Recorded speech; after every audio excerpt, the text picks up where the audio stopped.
cordal fishing. Well, a chuirde fáilte seachadí an dara sessionolalas atá reachtáilte ag cóthaman fuinmh áran fuinmh Ilan áran le coppla seachtain nuas. Farir ní an deise go héin freistlar an ceanna an ceantearnach, but tá mé job is déile fáilte dhéana go dtíon ceante inneo.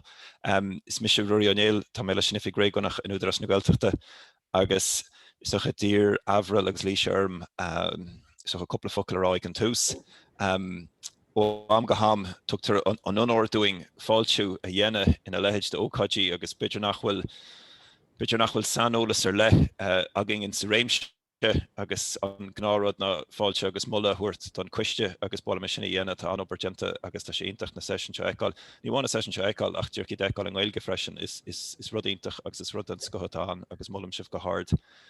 Ar an tí bheile ó heh cuasaí fuinmh nach nuiches mar sin de agus mé leabhart le hat an Údarás arm bála marrá gur tá séintach an sppraige agus an bura atá faoi cuasaí fuinmh nuite agus an simime ag dína an.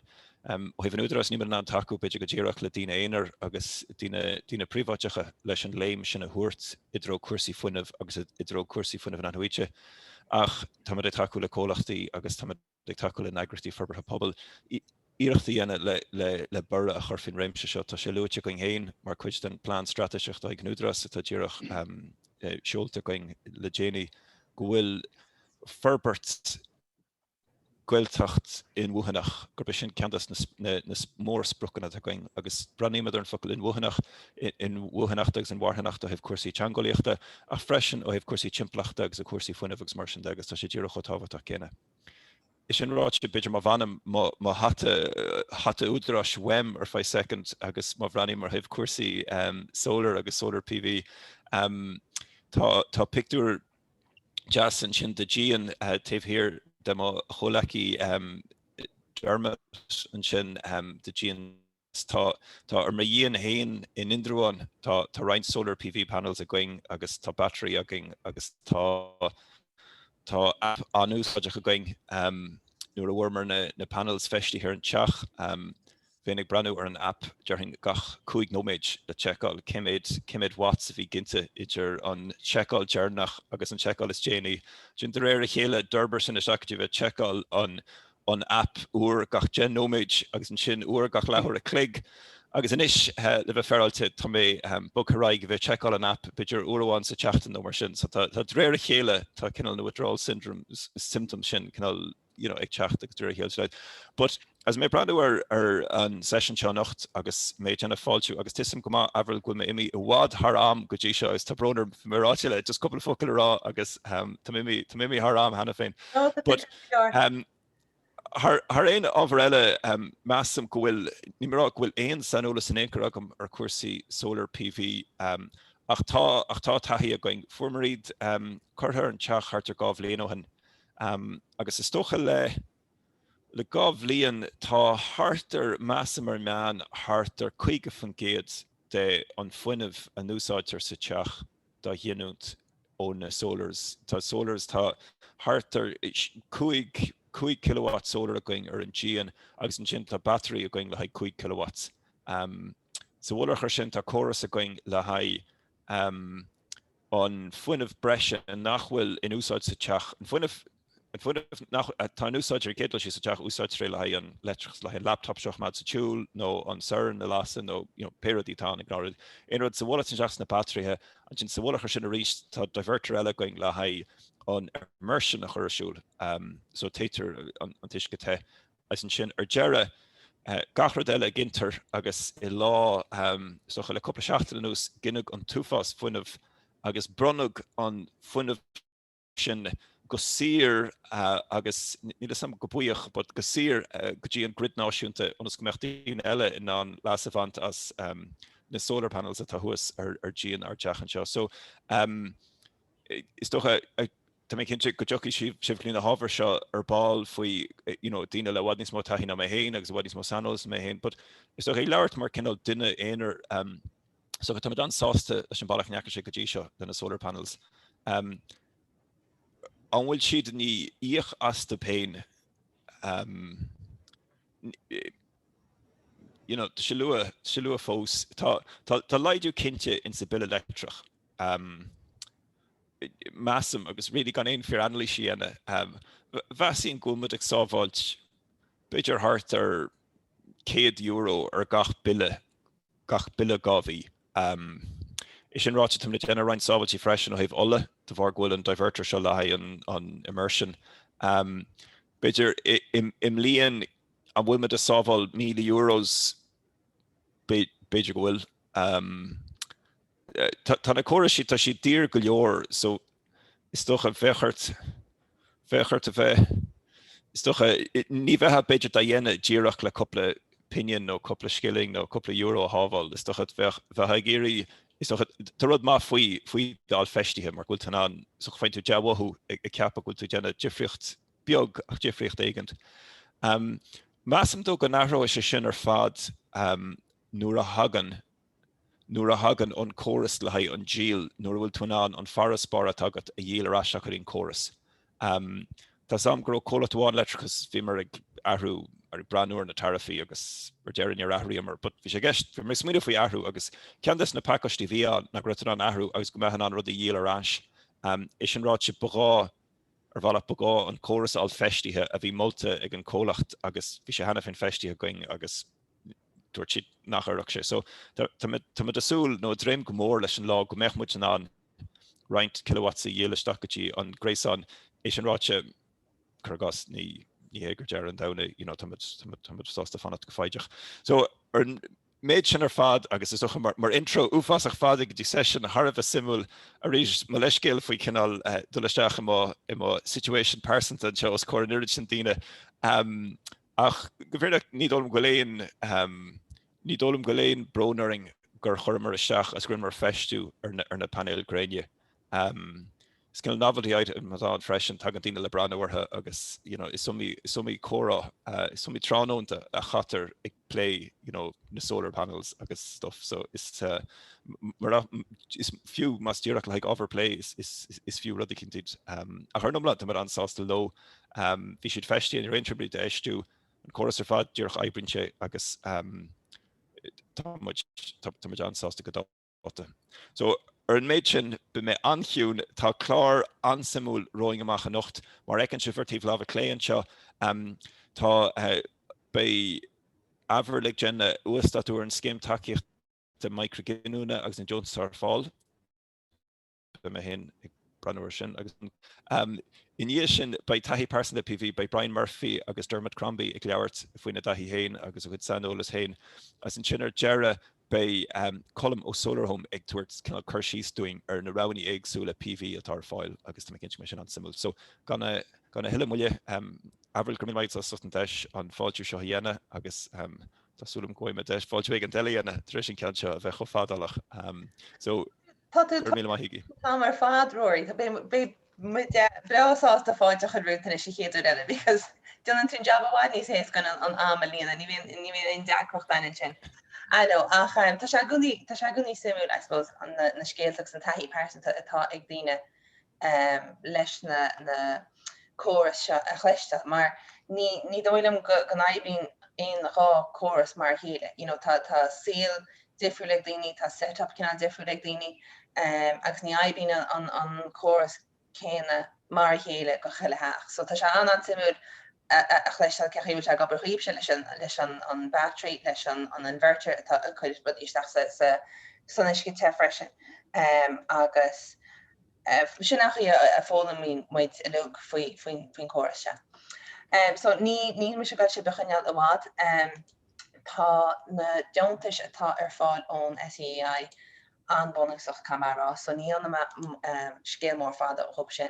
A chuir dúspáide stoi bhil just a míú céim fáil muid a reachta na session se agus beidir beagnín tiile aseolalas á web freisin. So daile haar cína sé chéad session a bhíán sin hartar míochainis agus iní sin chumuid amach survey. So sa chéad session rinne muid cinál a chumre na deontais ar fad atá ar fáil go na tailí sa tíd ón SEI agus nuair chumid amach an survey in the díirma jadína, ar dús cén cinál ábhar ar bháil up a phlééis a chéad eile, agus cén cinál córas nó cén technoliacht ar hainach le chuir isteach na hachéin.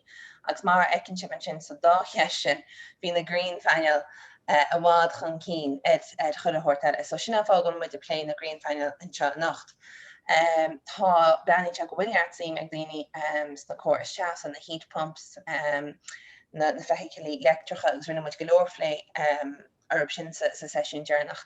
Ach más tá rud faoi le a baint le funineh in anúte más cuasaí hydrogen a más rudí eile tá golóir so tá narid córas defriú mu sin agus rudí ar le atá sí ag daoine an, sa bhhaile na sin chléiste agus má muid den an session nach le chéile mat a hon síman mat a éile van bach muid brasá sa session areachtalach béitiile le hacht inslú agus heat pumps agus choras teas agus rudí mar sin sa táchaí le cunna dé.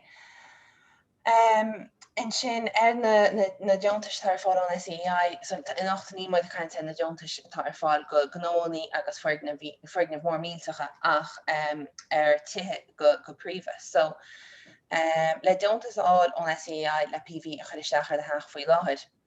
Is gá gur tuaig an teach roimh chabbhí is híineag. Is gá gomach ar a leid BERC nó níos fearr.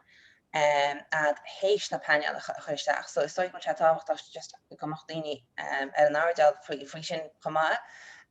Go ordín se BER an teach rud amháin agus gur héis an deontasáil is gá BER nó éana. So is féidir deontasáil an SEI an BER ana chomá ach just is costas breise atá sin version gur gá a ícomach.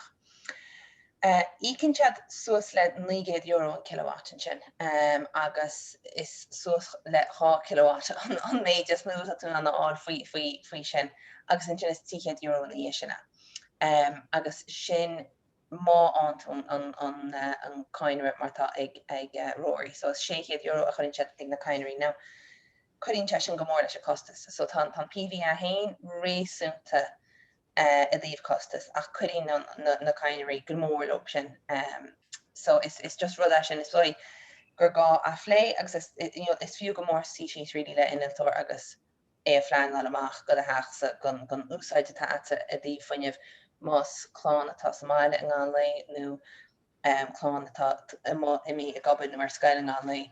Dulín te sin difriocht mór i dtíobh an cinál éileh atá ar funineh agus na hamaní ina bhfuil tú ná a funineh úsáid. Agus sin tá go leoradí eile a baint leis freisin, más duine atá an washing machine cean go tead leis nidirlí mar hampla le app agus tú ná chas mar tá tú imi an teach well féite tú sin óid go le seach san áir freisin, agus tá go leoradí difriú tá tú naí anna tá tú ná cinál bhdí a phleanal gomach an teach a gúsáid funineh. So tá go leor I gceist agus go leor cinál plánal agus smaoine déanana sula go intí ceann go na córas isteach. Ach tá takeíocht ar fáil an SEI agus tá go leor gan na cólachtaí chuid is mú gan na cólachtaí is sástan rudí sin na phléileat agus cúnaí chuit an cinál córas is fearr agus is fiúntaí cinál a chuir isteach chuid chéin. Tá coppla rud leitúir faoi dear freisin na dtíobh cead plánala, so mata tú a christeach ní smú ná 2 méidir cearnach 2 méidir cearnach is gá cead plánala áil. Ná tá ní smú leis an freisin ar bra ar size an Jean agus rudí mar sin ach deach ná mata tú go chéanna méid sin is gá cead plánala áil. Agus tá se an éasca in iartas dhéanana in deontas ón SEI freisin. Níl is féidir le tain in ide an iartas a fada dhéanana ó bon go bar ar líne. Nu is féidir le a dhéanana príd an conirthir a hain, so is féidir le galig conirthir tá ar liste tá ag an SEI ar líne. Ceanna go sin aráú, ceanna haínsreaachna ceanna tá cúngrach go a haach agus in sin de féidir siad san an iartas dhéanana ar de chun más fearr le a dhéanana ar a gaí sin. Tá cóirléirí teicniúla ar fáil chomá mar dearma atá an chúna ihirt agus a chud ar fáil. Rud mór atá chuid le I suppose tá éileh gail suas agus suas a dtíobh PV faoi láthid marall ar an céim takeíochta microhéúint tá leheachtarteach. Bhí cordach an paibí ag an rialtas ag túsna bliana ar se agus dúirtead ag an am gur se leheachtarteach a mí úl. Farir níl se takeí seach fós ach dúrúlam go mééis se an rih déna na bliana. So dúirtead cinál idir chábhí agus chead a bhí eile go mééis se ein. So fanmuid go bheicemuid ach tá rionntá ar ólas an faoi cé nach bhfuil se fáiltithe go thomlan fós. So is suas le 5 kilowatt an méid is mó má hen tú in sin tú kaint ar grid connection canal eile ach tá tú ná lásamhaint as an game shop suas le 5 kilowatt. So is ionintach an scéile sin faoi láthid ca tú bheith má tú faoi má níos lú ná 1 kilowatt dégad díana an teach. Ní hoice ein cólach leitreach as é, mar question teannear go orbhéin in a riide a dtíobh papéirchas agus rudí mar sin len an cuacht sin cheannach twet. Nis tá mí hástocht a baint leis an céim seo i dtíobh an nascúta an take leis an BER. Tásúlan nach méid se ceanglaí chodíon is a bhí se ará is a gcóirlach an paibli. Bhí siad ag molla gomach ar a leid BER go C1 ag teach rih amach se an ein leictrechas a Údarás agus gomach se seo a gáardú de réir chéile. So bheith se sin andachar a daoine aber ar na hiileáin seo nó a mófuoin tua, sean teach cloch beidir atá deanta suas ag daoine tá se an áard bí an dachar go leis go BER áard aáil arb sin. Agus sílim go gíalach se nachmach daoine ná leasamhaint se. Ní híon lerá nachmach se an PV aáil ach ní bheith se an ícíochta aáil ar an funineh breise a bheith se de díal arás leis an aingach náisiúnta. So mar a léire ruíonn sin ag tús an Seisiún. Faoi láthir mátá PVad ar de dhéon is cum mátá batteries ad nó mar a bhfuil ach mátá aon funineh nachhfuil úsáidí sa teach díireach nuair tá sé á dhéanúnt. Téann se arás ar an aingach náisiúnta agus díaltar le denna cinn deile sí sa bóra tá ESB donna aigedas tá na cólachtaí electricha i donna aigedas agus sin téan denna faoi láthir nachhfuil i donna aon aigedas ná an duine gur leis an electrichas ó hús. Agus seo tá muid de bhád tíhíir gona tíra eile sa tíd inseo agus ar deire tá réaltas i donna rud a cinn faoi agus i ggéire an céim seo hirteisteach. So tásúlan go gleis muid níos mó faoi seo, bhí muid asúl solara an céim seo nó an Seisiún seo go leis gan Eagraithe gomach tiile ar ólas an faoi ach níl choirid cléochnaíach go nó níl sead sásta na sonraílog a ailsiú go fóil. Rud amháin a tásúntasachta agus cíalmhar i thuirmse ná gofuil sé chud an bhéim ar an féin úsáid ar an cuacht. So tá sé táhachtach go núsáidir an méid is mó faoineh ar an láthir is atá ar an an. So a dtíobh a stóráil a úsáid san iscear nó atá ruúí agus ar éon bhealach in áí atá tú ná istí sa teach sola goinn túach ar an aingach náisiúnta. Sinna bailach is fáir le leas a bhaint as, sinna bailach is fáir le go nícha an choras arás a hain ní skipaí. Ach tá siad ag caint ar sríon a chud ar an méid gur féidir í Údarás. Mar stoig bhfuil fatí arab go main for míúsáid as an céim agus dúirtead sa gcóirlach an paibí gur se a brenn hart a tífin géad gur sríon gur tíocha fin géad go leis go a chud ar an méid atá tú ná Údarás. So sin tíocha fin géad gon méid omlan atá ad ar an teach. So is tuigeann muid an fá a bhfuil lei sin ach ag an am céanna bheith se go maith amach daoine tá solúpacht a tasta leis i mo thuirmse. So sinna méid a dhéras muid faoi sin inis faoi láthir tá tásúlan go bhhaine go mainis tainmh as an Seisiún seo go bhla me se rud a cinint faoi agus go mé muidir feú linn de réir chéile. Tá Brian Murphy inis atá marachtal gargan an dear na hiile na mo Rosa Bhíl. Sílam gohfuil Brian héis PV a chuisteach ar a hachéin le déirnaí. Agus tá sé just go couple of focail, I think, a rilinn faoin taithí a frise ar sin agus na fánaí so ag really a bhaintse nó ar thugur se an PV a chuisteach. An tún sin linn Brian? Oh, tá bud mute, Darren.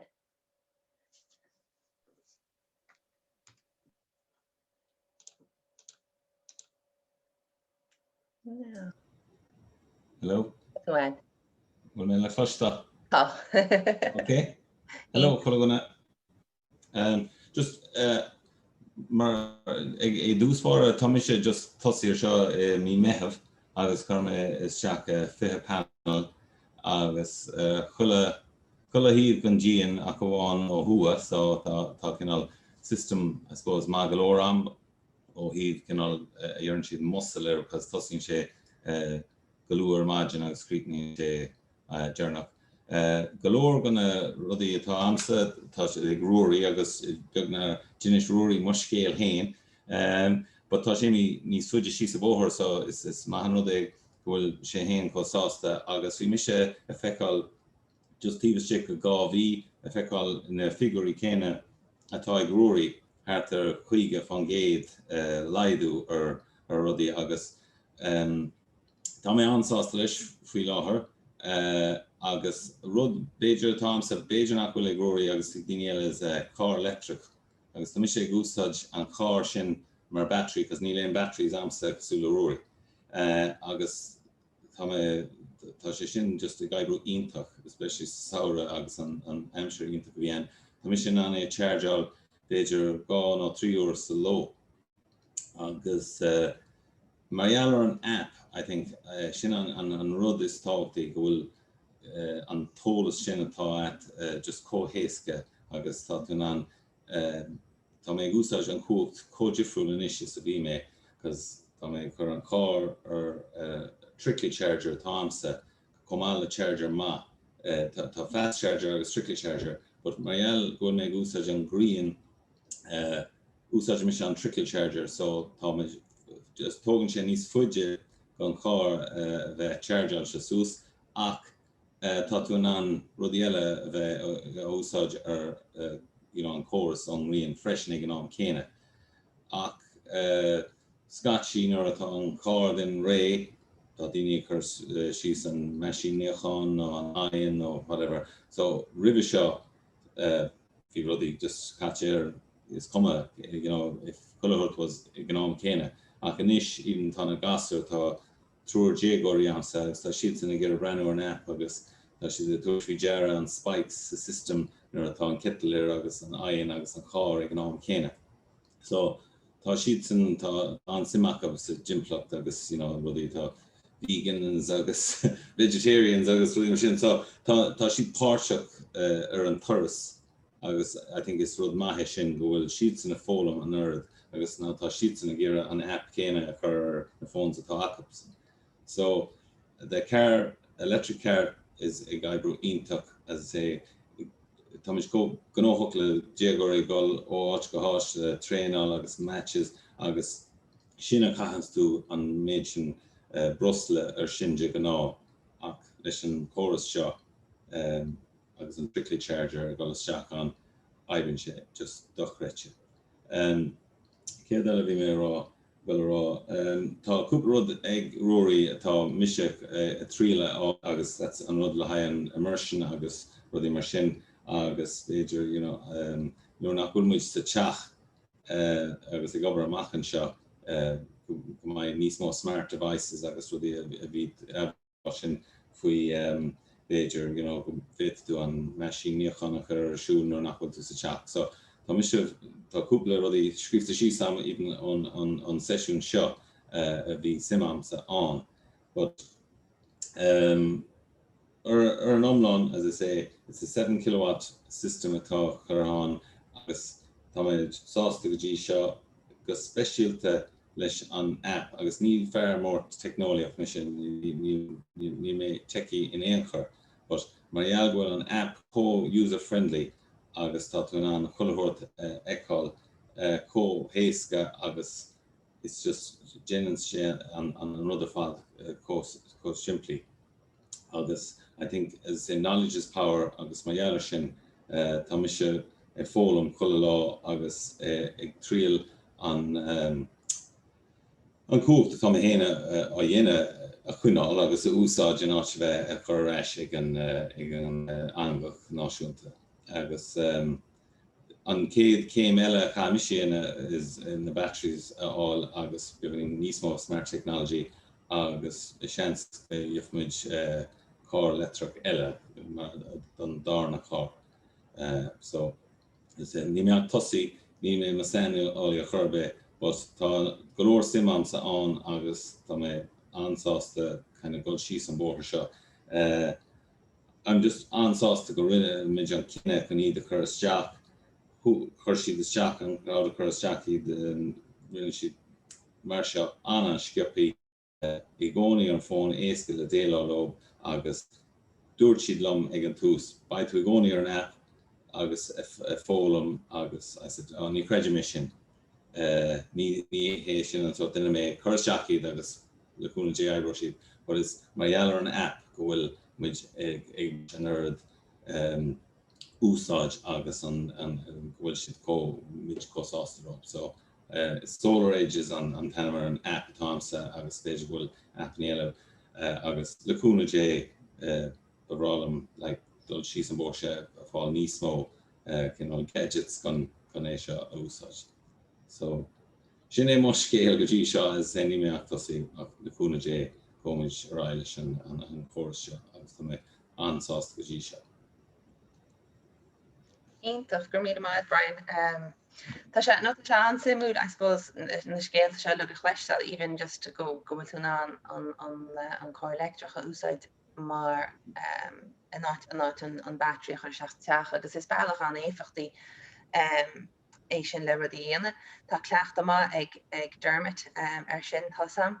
Chas mis le Dermot coppla blianach in agus in NUIG agus bhí se a caint PV agus an méidir bhí dianta ag le na haach agus is brá leis agus bhí se sppragiúil camera a bheith géisteach leis. So bhí anáchas arm gur se sásta leirlinn na nacht agus tá an bhfuil coppla steanán ag le réintlinn so stop mis inis rint Moscáilanta ach yeah, no, tá sé tá muid an bhuichas as héin Brian le teachtain se lena nacht agus as Dermot freisin mar tá sé just haar cín agus táhachtach dearan na scéalta se a lu a chleiste.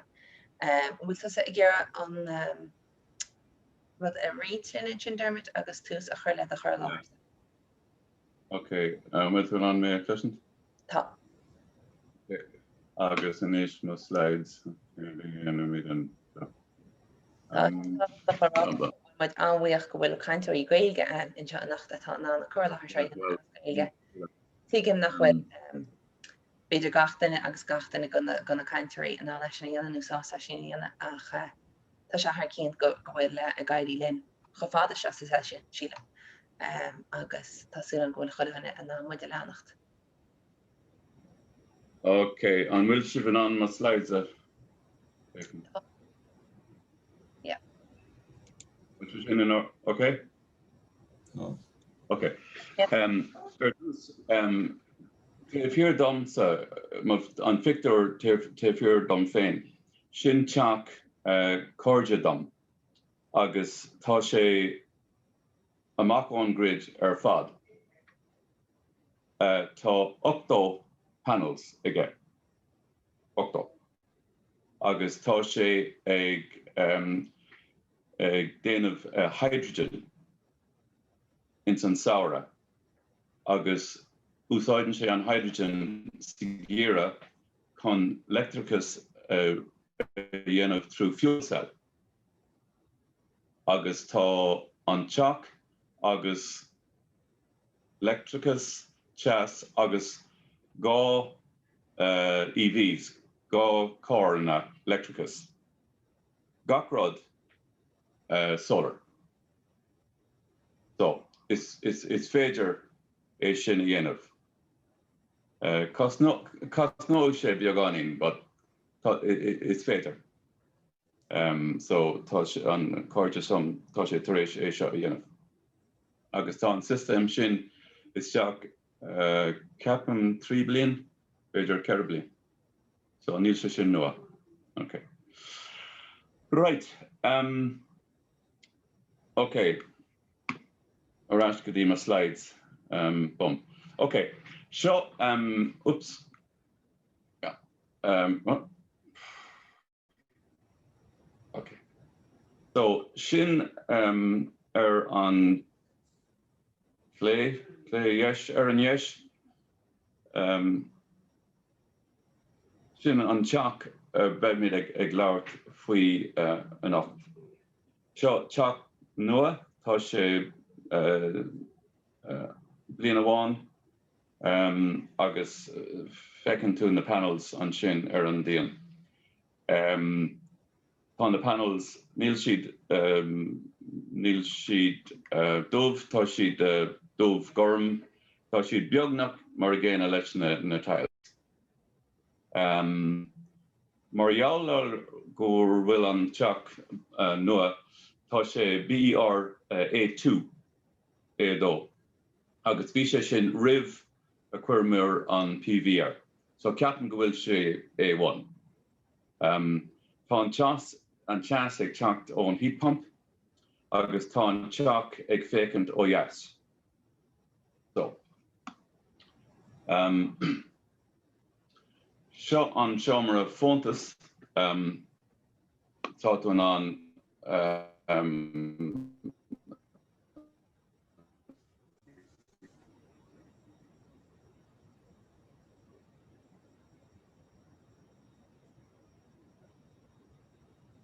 in on high show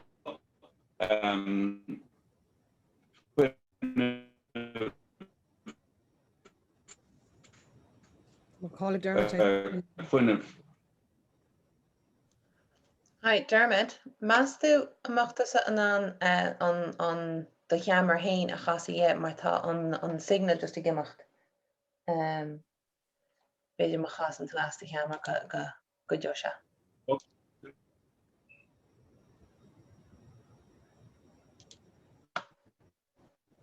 Yep.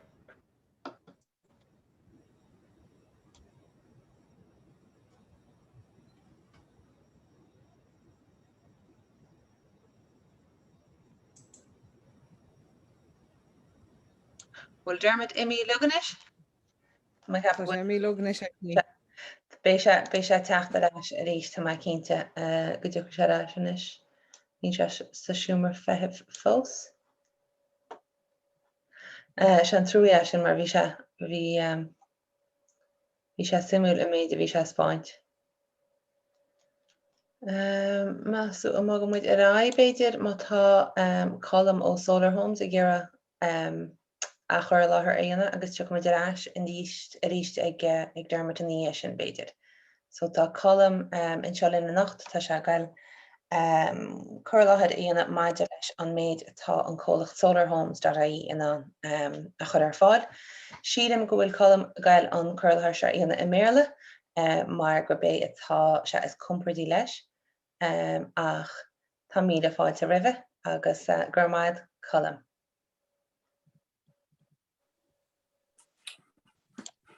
So hello there, everybody, and thanks for inviting me to this meeting. I'm sorry I haven't an awful lot more prepared for you guys, but I have a few bits and pieces, and sure we can talk through a few bits. So my name is Colm Keneally. I'm from Solar Home.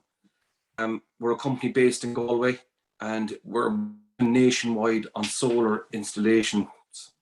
We've been in operation in excess of 15 years, and predominantly in the last few years, it's the thermals were our big project 15 years ago, or a big seller 15 years ago, but now it's all turned to PV.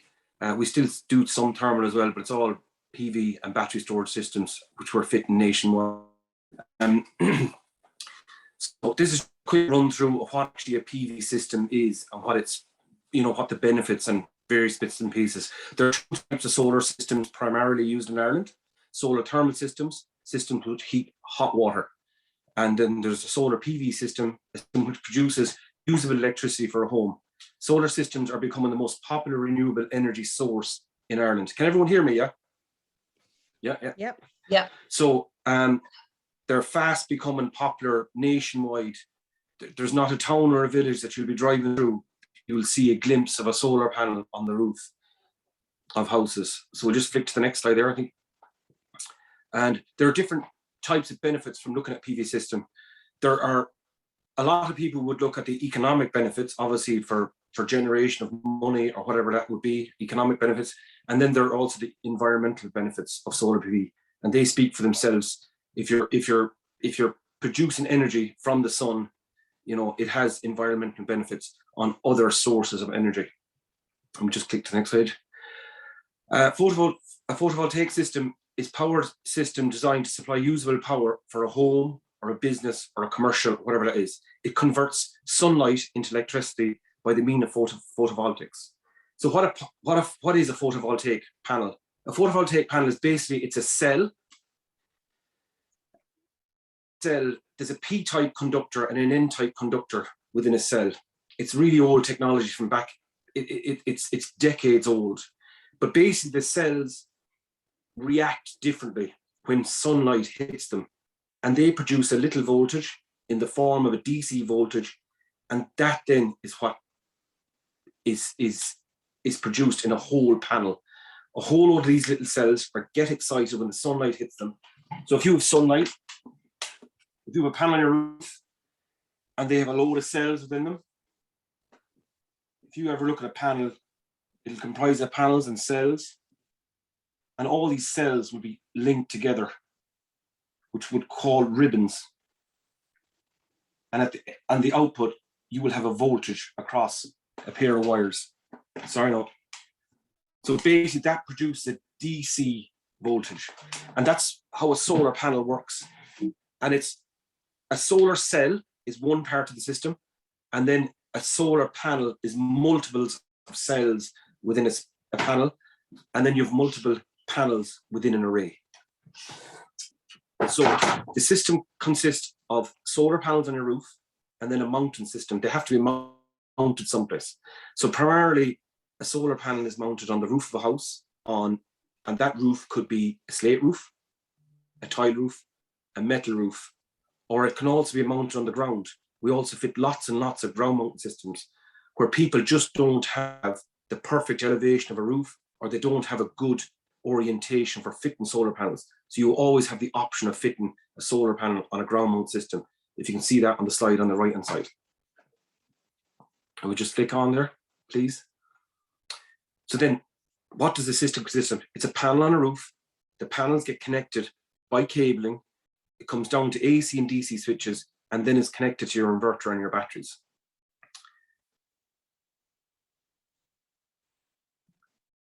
PV systems can be installed, as I said, on the ground, a flat roof, or a pitched roof. PV systems can be installed on slate roofs, tile roofs, trapezoid roofs, and PVC roofs. Today we're going to focus. This is a slide actually from a meeting I done a few weeks ago, and it was generated towards a flat roofing system. So we can skip through this next bit now if you want as well. And this is just a few examples of solar panels on flat roof installations. And that's basically it. So we're fitting solar panels necessarily, and I know you talked about the batteries there a few minutes ago, and I might talk about inverters and batteries and stuff as well with you. So how a PV system, just, I don't know if people can see this. I don't know if this is going to be clear enough. Is that going to be clear enough? Do you think, guys? Rory? So basically, how this all operates, a general household will have a fuse box.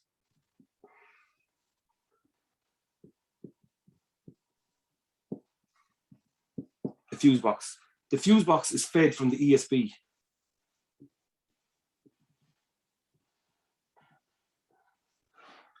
Oh, that's back to front now. Sorry. Is it back to front? No, just No, I can see it. It's just for me. Okay. Yeah, So, I just stopped sharing so that hopefully people can see you as a speaker view now. okay, sorry. I know this is rough, but it might give you a general concept of how this all works. Your ESB feeds your fuse box. In the ESB, you've obviously got a meter. And your fuse box feeds all your electrical loads in the house. Everything. All your electrical loads would be everything electrical in your house, your lights, your kettles, your toasters, everything, right? So that's the setup in every house in Ireland. Until you come along and PV system. I'm just going to draw. Sorry, on that was up. So PV panels, we'll just draw them like this. First of all, they have to be connected to what's called a fire switch. PV panels, PV, which stands for photovoltaic, it produces a solar energy in the form of a DC voltage. The PV is in DC, it hits your fire switch. This fire switch is usually directly inside your roof of your house. The fire switch, it gets connected, and I'll just draw this in relation to the machines that it gets connected to an inverter. The inverter changes the DC to usable AC. This AC then leaves the inverter and can connect to your fuse box of your house.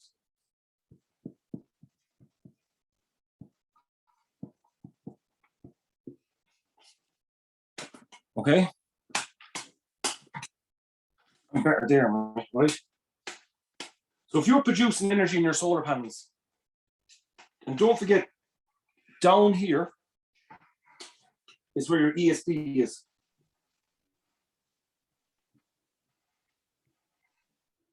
And your ESP was usually feeding that way. Your fuse box is feeding your loads.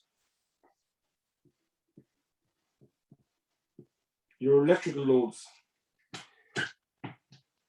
This bottom part is your battery. And your battery will be of various different sizes, right? It could be a 2 kilowatt battery, it could be a 5 kilowatt battery, or it could be multiples of batteries together, which will give you a higher capacity of storage, which could be 10 kilowatts, all the way up to 30, 40 kilowatts. If you're producing energy in your panels, and we'll just say, your panels would be dictated by a size. So a standard panel now is roughly around 50 kilowatts, 350 watts. So if you had 10 panels on your roof, you could have the ability to have 3,500 watts, which would be 3.5 kilowatts. That would be 10 panels up on your roof. We'll say that PV system was generating 3 kilowatts. The 3 kilowatt would hit your inverter. If the load in your house here was 3 kilowatt, at that moment in time, the 3 kilowatt would come through the inverter and meet your load.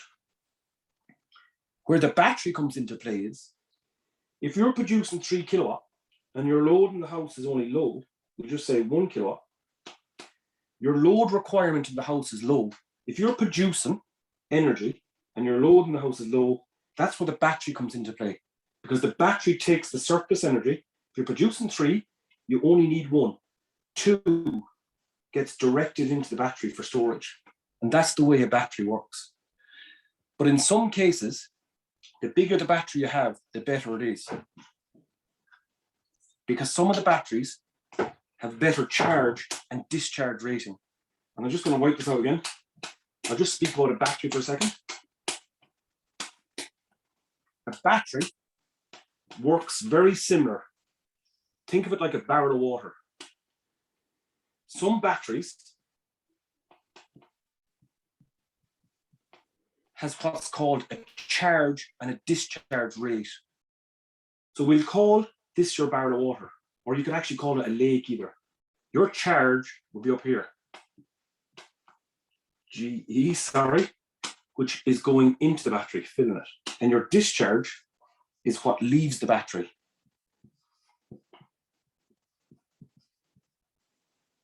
So your charge and your discharge. And we'll just say, for argument's sake, this battery is 5 kilowatts. You would be able to charge that at a rate of approximately 2.3 kilowatts. You couldn't go any more though. If you had a smaller battery, your battery could be we'll just say a 2.4 kilowatt battery. The charge rate on that 2.4 kilowatt battery is probably around a kilowatt, which means if you have an array on your roof, we'll just say your array, your panels on your roof, your system is 3 kilowatt. If that 3 kilowatt is producing more than it needs to, it'll only be able to push 1 kilowatt into that battery. So the bigger the battery, the more beneficial it is for what's called self-consumption. And what the term self-consumption is very, very important, because what it means is if you have a system that's sized correctly on your house, the more you self-consume, the better it is for you financially and everything, because you're not putting back out to the grid, which we're not getting paid for at the moment. It's supposed to be coming in the form of a word FIT.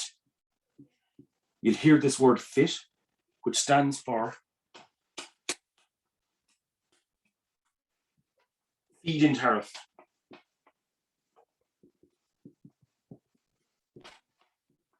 That's the FIT you hear. That's supposed to be announced this July, and it still is not announced. But that's the basics of how a battery works and how a PV system works. And the more you self-consume is the more self-consumption, and the better way to self-consumption is battery storage. Because if you are not at home and you're producing energy on the roof, that energy is going to grid unless you have battery storage, or, which one of the previous talkers talked about, I think it was Rory, if you have smart technology like an intelligent car charger, which is also hooked into your system, and that car charger can take the surplus energy and put it into the car only when it's asked to. And the way that works is, if you're producing power in panels, PV, and you're going to your fuse box, and your load does not require at that time, you could have a car charger. We just call it, I fit what's called a Zappy charger, Z for Zappy. That Zappy charger is monitoring the ESB. So if you're producing PV and your load requirement is not going to take it in the house, and that energy is trying to escape to the PV, there's a clamp here that watches this, and the Zappy sends that to the car on surplus, like a trickle charge. One of the previous guys was talking about a trickle charge, and this would be your car. I'm sorry this is a bit all over the place, but this is the general gist of how it happens and how it works. So the car would harness the surplus PV energy. So a lot of intelligent car chargers can charge, the intelligent ones can charge in 3 different forms. You can put it on a fast charge, which means when you plug in your car, it charges fast. It takes the full load to the car. So basically, in a domestic situation, 7 kilowatts, it will push 7 kilowatts to the charge. If you have your car plugged in and your PV is producing some kilowatts at that time, it'll take some from there. If you have a battery, it'll take some from the battery as well. But in theory, a car charger plugged in on a fast charger will take the energy from wherever it sees it. But you can have that car charger set up on what's called an Eco++ mode, which is a trickle charge. It will only charge when it sees this surplus energy heading off to the grid. And that's very similar to the way a hot water diverter works for hot water as well. It's the same thing. The hot water diverter is monitoring the excess power going out to the grid. When it sees that power heading off to the grid, it says, I'll take that, and it sends us the hot water.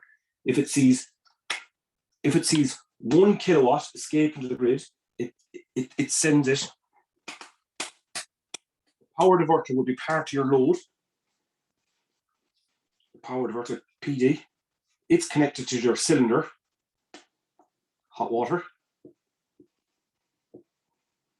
So if this PV is producing energy and the load in the house is not required, or the load in the house is low, we'll say it's 1 kilowatt here, say you're producing 3, there's 2 trying to escape to grid. When that 2 is trying to escape to grid, there's a monitor in the form of a clamp, which is connected to your power diverter. And it says, I will take that 2 and I'll send it to my hot water cylinder. If it sees 1.2 escape into the grid, it says, I will take that 1.2 and I will send that to my cylinder. And that's the way a power diverter works. So that's the basics of a solar PV system. I'm sorry that's very, very rough and ready, but that's the basics of it. as I said, we're fitting a lot of systems nationwide. We have a lot of data. People might say, solar system, give me. What we're finding in the west of Ireland, if you fit 1 kilowatt of PV, it will generate somewhere in the region of 850 and 900 kilowatt hours per year.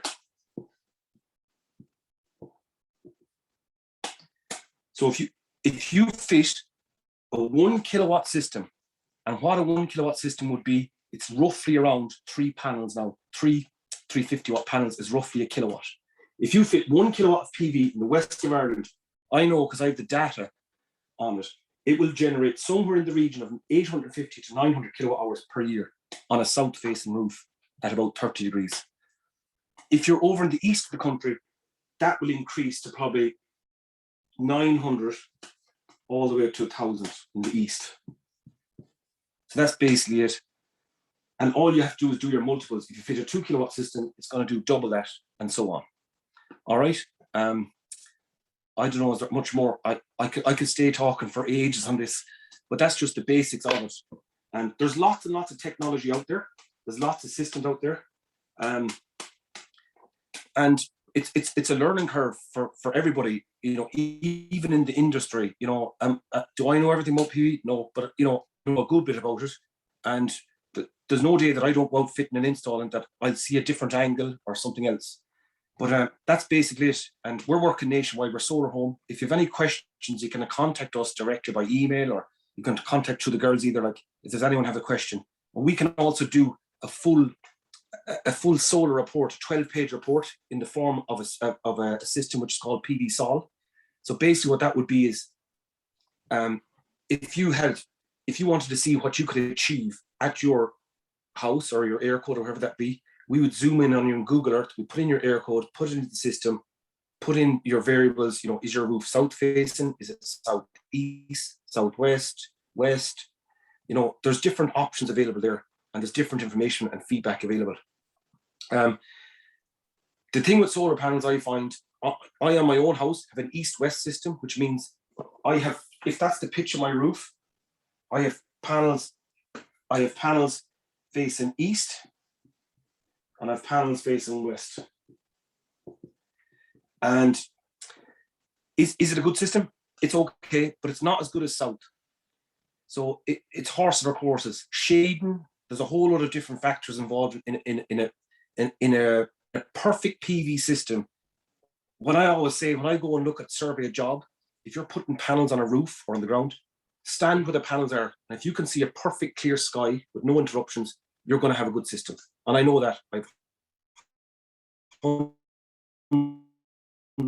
and hundreds and hundreds of systems. I look at what you can achieve. So trees, chimneys, all them things have a slight diminishing factor on PV, but it's not the end of the world. You know, everyone's not going to have the perfect system, but what everyone can put in as best as what they can do, you know, in their own situation. But it's available for everyone, PV. So in different shapes and forms, some people are going to have huge systems, some people may not.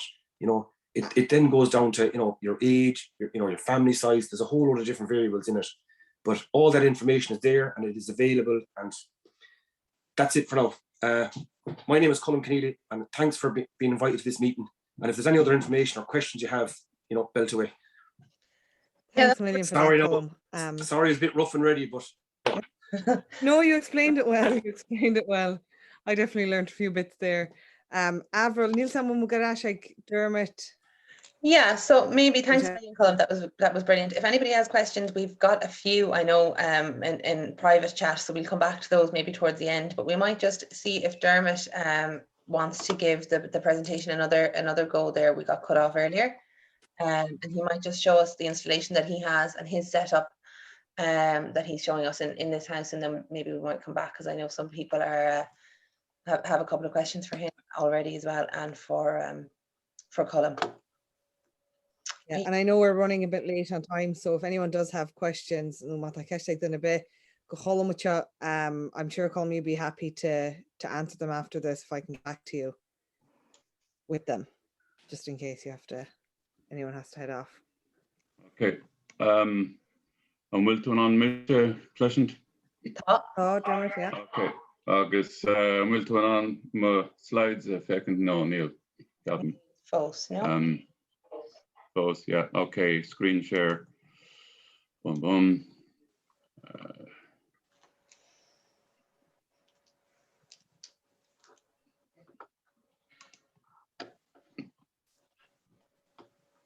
Okay.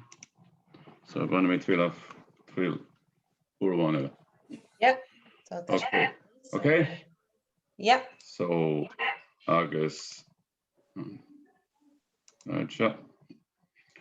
Okay. So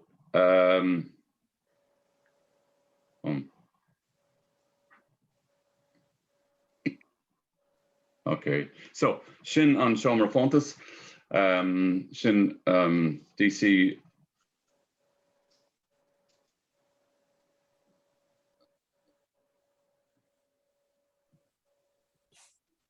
Niari Mr. Dermot Nishni Sanfree.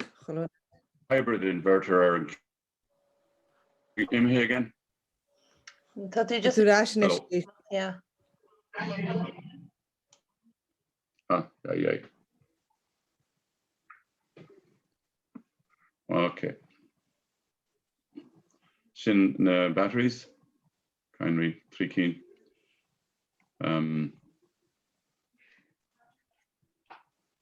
Me okay? So on shot.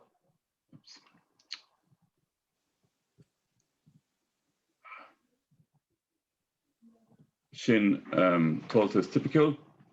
Tal Eganam Shin Kuga Klug Tronona. Tal Turmis kilowatt chalked on the panels.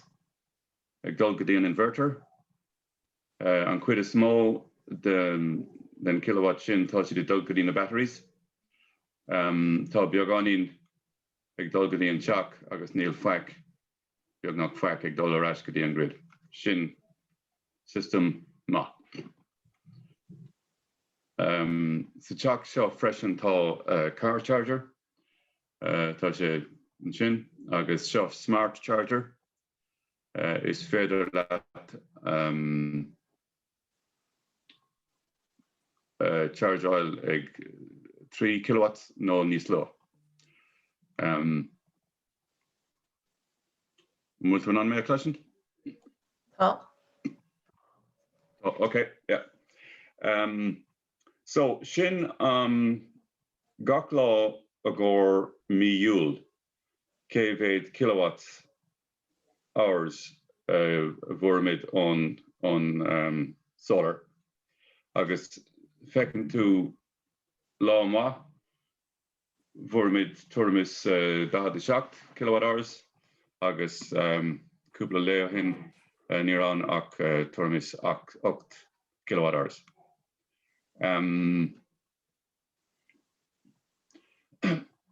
Ton system show turmis blin is jack August imi manor and blin chikacha vormer 3k octo kilowatt hours near tosig mid egan eno law than me. Imi therefore vormer caricate quega kilowatt hours August and Shin near vormer Kate Chaska August Kate Quega kilowatt hours there in the million. August and Shin second to me Bialtana vormer naked fihe August and Shin shockade neka August late. So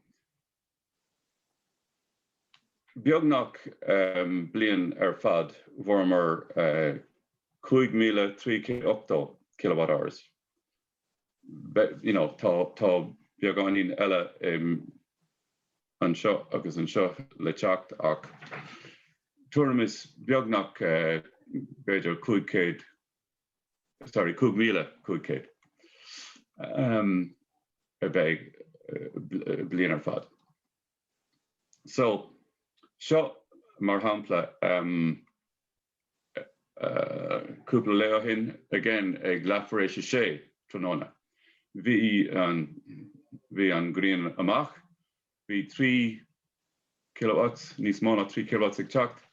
Tá na batteries full, tá na batteries lán, fecinn tú níl faic beag nach ag $1 go dtí na batteries. Tá an teach ag úsáid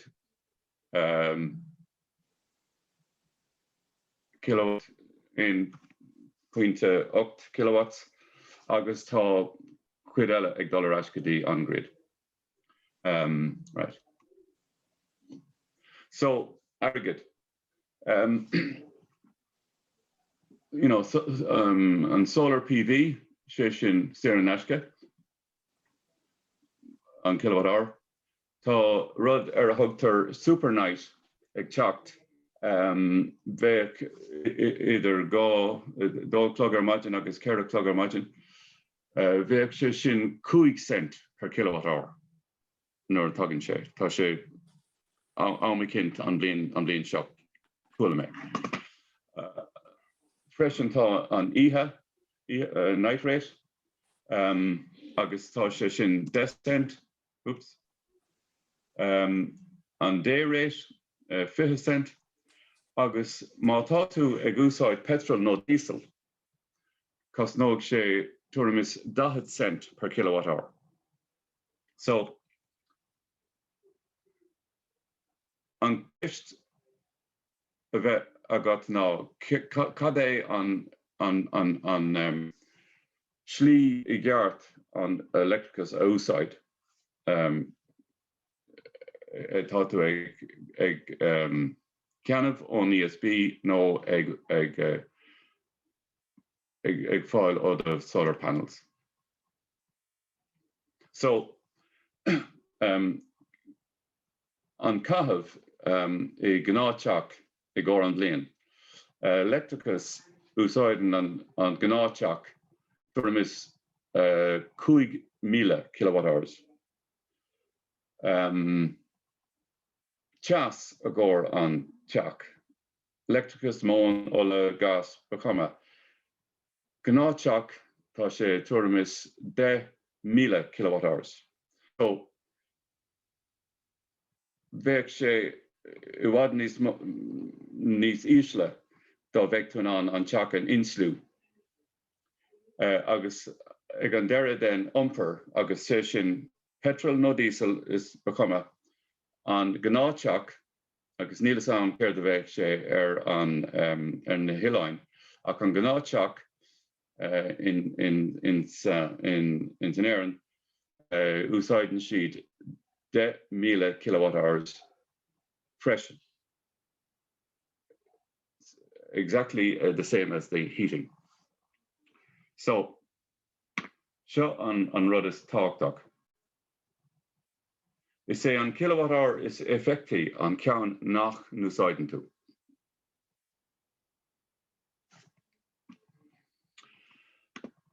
Right, and will you be on me, Cleshant? Oh yeah, tá sé for finish. Okay, so leis na appliances sa teach mar hampla induction hob le an fuinneamh ó hob ceramic mar hampla.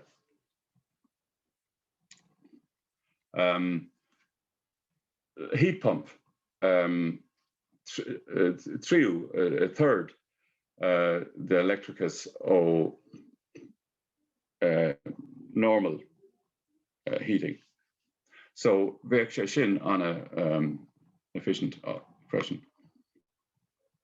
Oops. Seo an energy diverter agus mátá surplus agat cuireann an rud seo an surplus fuinneamh is teach sa Eagraithe. So fecinn tú an sin go bhfuil kilowatt come sé ag dul isteach agus I gceann tamil an sin cúig ar fad 3 kilowatt hours is teach sa Eagraithe. agus níor an fuineh sin arás go dtí an ESB. Oops. Dúirt mé go raibh 6 kilowatt-hours batteries in san teach, ach in san car seo sin hybrid tá beagnach 9 kilowatt-hours. Agus in san car seo a bhfuil omlán electric tá 54 kilowatt-hours. So tá na batteries na glúisteáin anna mór. Anis. An bille a bhfuirmar a gcóir bealtaine agus meitheamh an bliain seo, gábhí. €105 euros. Agus ceapan, well, you know, an bhfuil sé sin ródéir nó céir dé. Nuair a feiceann tú an bill ar fad, tá leath den bill a gcóir electricus. 53 euros. Tá standing charge ar thugtar 56, tá PSO levy 30, agus tá VAT 12 dozen. So, nílach leath den bill a gcóir electricus. Úsáideann tú. So, an bhfuil 105 euros an bhfuil sé sin ródéir, well, seo mar a feiceann se an bill. In san bill tá an electricus, tá an chas, agus níl lán chas in san saoirach, tá beagáin. Tá uisce te, mar tugann an uisce te ón heat pump. So electricus, chas, uisce te. Agus an car electricus, tá míad ag sábháil 240 ó petrol in san 2,000. So, cos nóg sé 105 a gcóir electricus agus tá míad ag sábháil 240. So ceapan go bhfuil sé sin good deal. Freisin, Marial ar an COVID, ní raibh míad an ráta ihe a fáil fós mar tá srianta ag an ESB. Agus dheofa míad I gceann cúpla seachtainna agus ceapan go sábhála míad 50 euros eile.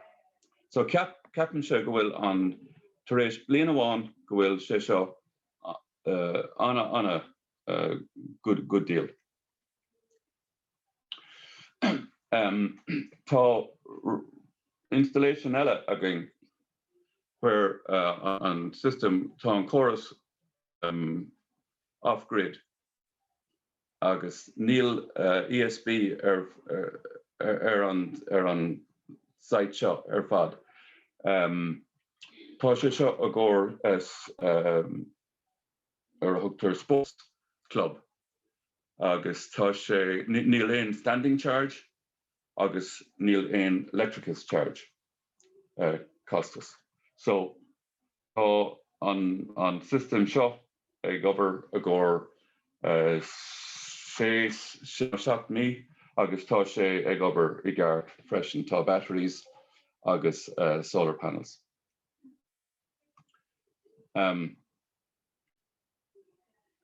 Yeah, so an seo feiceann tú go bhfuil kilowatt ag teacht on the panels go dtí an inverter, tá kilowatt eile ag teacht on the batteries, agus le chéile sin 2 kilowatts ag dul go dtí an kitchel, agus na sailse in san clubhouse, agus níl aon connection gan ceangal leis an grid.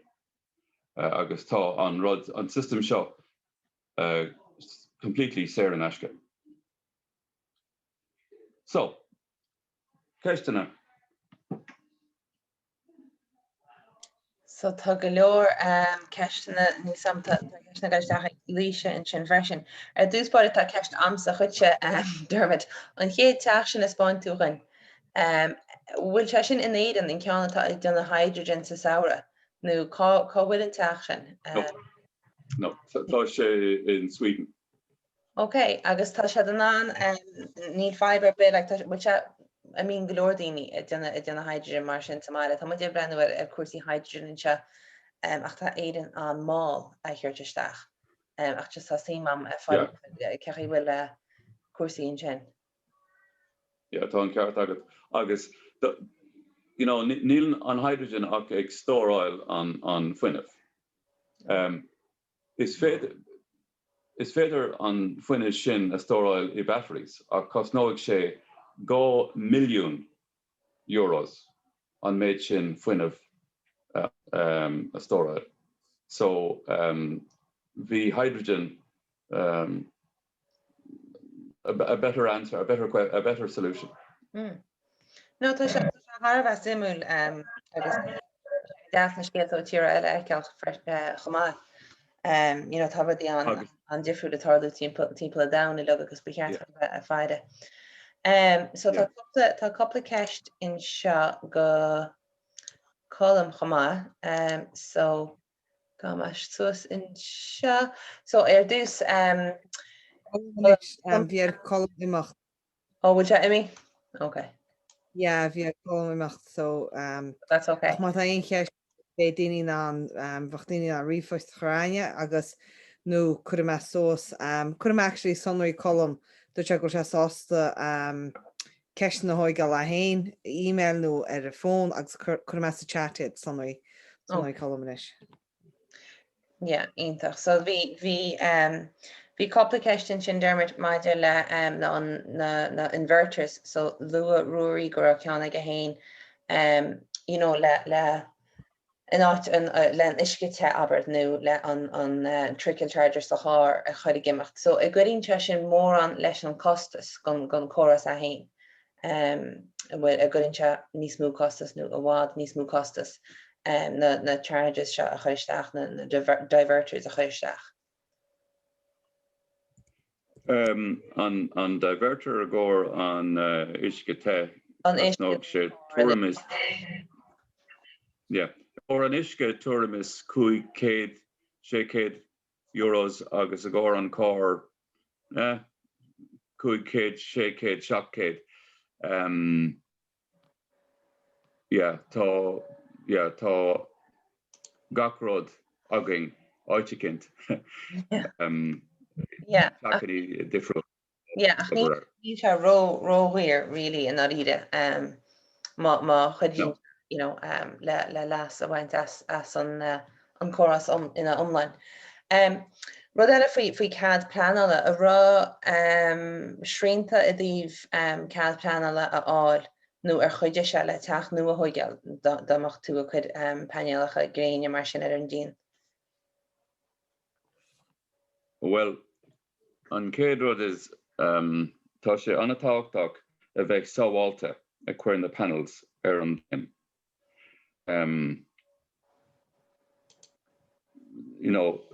Má teachan an gcuí nuair a bheith daoine suas ar an díon leis panel.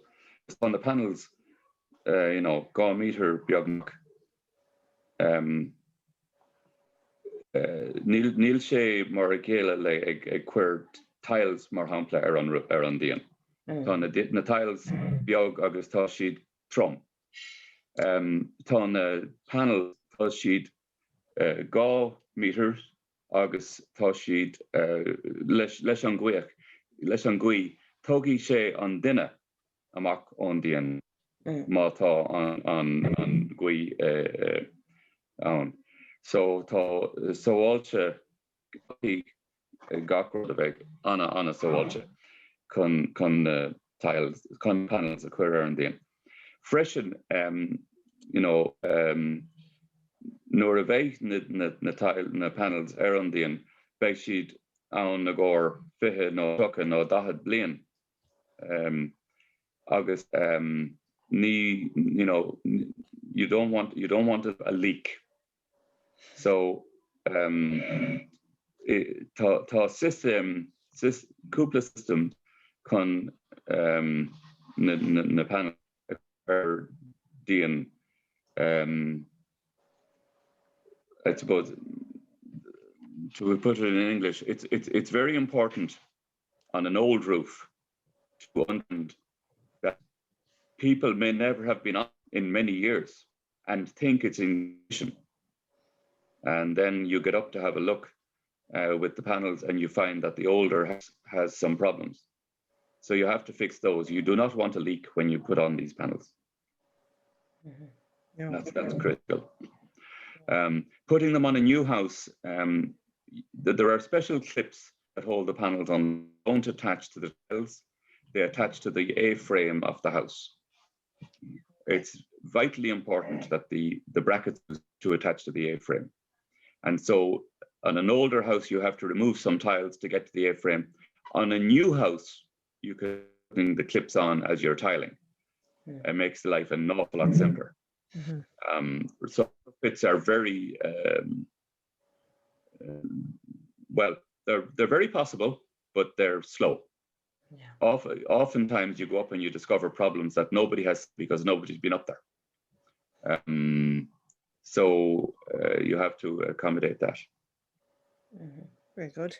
Vi ceiste go níos an Brian agus Dermot. Just a fair rotá a bhí ar dhéine len díon all ré agus sa gceist céanna sin bhí den hinn fair ará se dechar fólam cechlen app úsáid. So de chaisiad thug se glór fólam fáilmach úsáid an app nó rá sé rééisanta éasca. Tá apps rééisúnta éasca tá. Tá neart apps agin agus tá gach inverter chucking, you know, tá app available. Yeah. Ítach. Yeah, no, Gurmila Maggie could have a Dan Lynn Gudisha.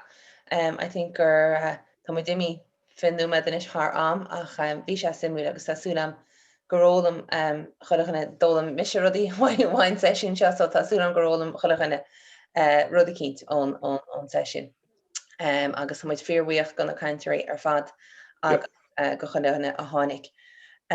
Quite a major survey at each Tish on session sha la ash all this all agus mata in modella really no in over eller gowaileb gochludoch mit didach just scale gerein agus dil mit Arneil country goilge agus session ma a fall goeie bericht galua.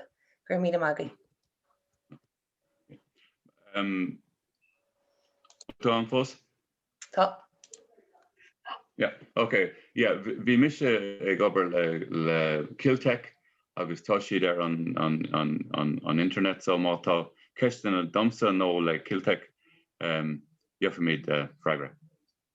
Yeah, could ma the Hyola refust fáil go chola gan beidir agus na sláán an muchasin Kerkalor.